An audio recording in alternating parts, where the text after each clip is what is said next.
آج ایک بہت ہی خاص کہانی سنتے ہیں جس کا عنوان ہے راستے کا پتھر۔ اور پتہ ہے اس میں خاص کیا ہے؟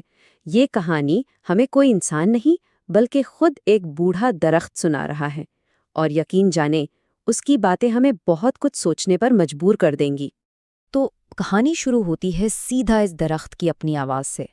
وہ کہتا ہے کہ میں انسان کی ناسمجھی کی ایک داستان سنانے والا ہوں۔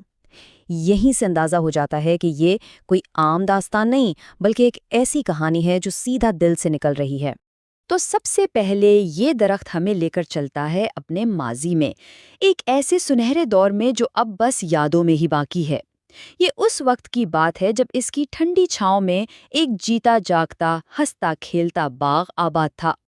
ذرا آنکھیں بند کر کے سوچیں تو کیسا ہوگا وہ باغ جہاں بچوں کے کہے ہیں، پرندوں کی چہچہاہٹ ہے، دور دراز سے لوگ آ کر مل بیٹھتے ہیں، کھیل تماشے ہو رہے ہیں، قصہ گوئی کی محفلیں جمی ہیں، اور تو اور تہذیب اور آداب پر بھی باتیں ہو رہی ہیں۔ مطلب یہ ایک ایسی جگہ تھی جہاں لوگ صرف جسمانی طور پر نہیں بلکہ دل سے جڑتے تھے۔ اور اس سب کے بیچ وہ درخت خود کیسا محسوس کرتا تھا؟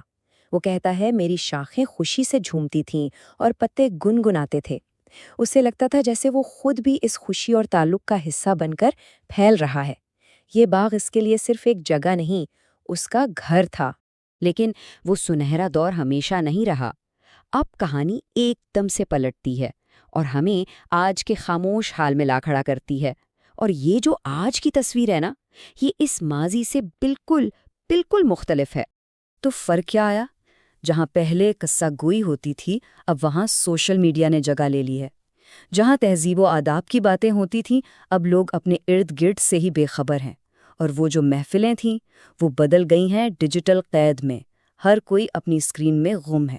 درخت کا سارا دکھ اسی بات کا ہے۔ وہ کہتا ہے کہ ان جدید چیزوں نے لوگوں کو اپنا قیدی بنا لیا ہے۔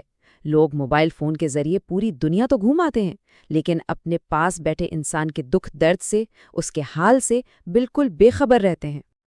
اور ستم ظریفی دیکھیں، انسان اسی فطرت کے خلاف ہو گیا ہے جو اسے زندگی بخشتی ہے۔ یہ درخت ہمیں کیا کچھ نہیں دیتے؟ صاف ہوا یعنی آکسیجن، ایک متوازن ماحول، یہی بادلوں کو بلا کر بارش برساتے ہیں، زمین کی پیاس بجھاتے ہیں، ہر طرف ہریالی لاتے ہیں۔ اور بدلے میں ہم کیا کر رہے ہیں؟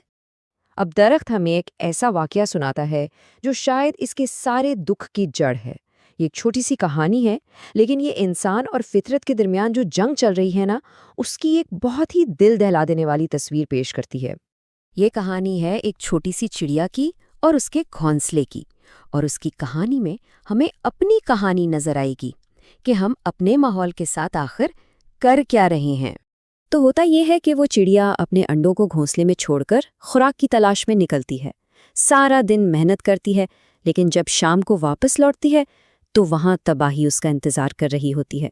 وہ درخت کاٹے جا چکے تھے جہاں اس کا گھر تھا، اس کا گھونسلہ، اس کے انڈے، سب کچھ زمین پر بکھرا پڑا تھا۔ ایک لمحے میں سب ختم، اس کی ساری امیدیں دم توڑ گئیں۔ درخت اس منظر کو بیان کرتے ہوئے کہتا ہے، یہ دیکھ کر دل خون کے آنسو رو دیا۔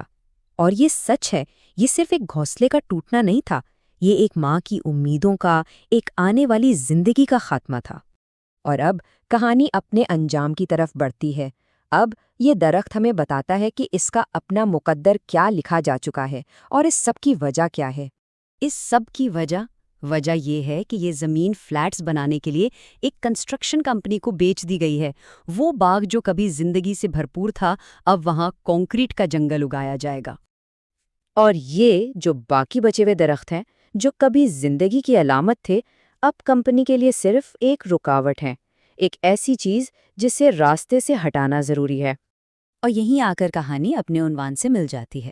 درخت کہتا ہے، میدان کی تزئین و آرائش کے لیے میں راستے کا پتھر ثابت ہو رہا ہوں۔ سوچیں ذرا، اس میدان کو خوبصورت بنانے کے نام پر اسی درخت کو کاٹا جا رہا ہے جو اس کی اصل خوبصورتی تھا۔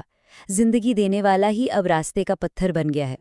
تو یہ کہانی ہمیں کوئی تیار شدہ جواب نہیں دیتی، بلکہ یہ ہمارے سامنے ایک بہت بڑا سوال کھڑا کر دیتی ہے کہ ترقی کے راہ میں اصل رکاوٹ، اصل پتھر کیا ہے؟ یہ درخت یا پھر ہماری اپنی سوچ؟